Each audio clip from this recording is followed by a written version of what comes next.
পানিতে ডুবে মৃত্যু রোধে সচেতনতা বৃদ্ধি, সাঁতারে মানুষের আগ্রহ বাড়ানো, পানি দূষণ প্রতিরোধ এবং নদী ভিত্তিক পর্যটনকে উৎসাহিত করতে কক্সবাজারের কুতুবদিয়ায় অনুষ্ঠিত হয়েছে 5 কিলোমিটার সাঁতার প্রতিযোগিতা।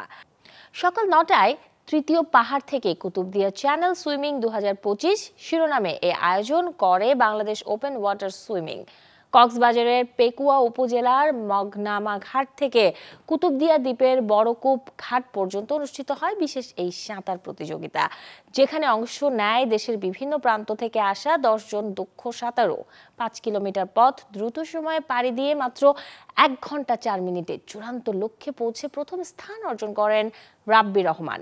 এছাড়াও 1 ঘন্টা 6 মিনিটে সাঁতরে দ্বিতীয় স্থান অর্জন করেন ইংলিশ চ্যানেল সাঁতারু মোহাম্মদ নাজমুল হক, আর 1 ঘন্টা 7 মিনিটে গন্তব্যে পৌঁছে তৃতীয় হন SIM ফেরদৌস আলম।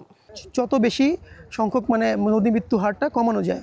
আরেকটা হচ্ছে যে এই যে কোস্টাল লাইফ, এটা যে ইকোসিস্টেমটা, এটা যেন বজায় থাকে, নদী দূষণ বা সমুদ্র দূষণ এটা যেন না হয়।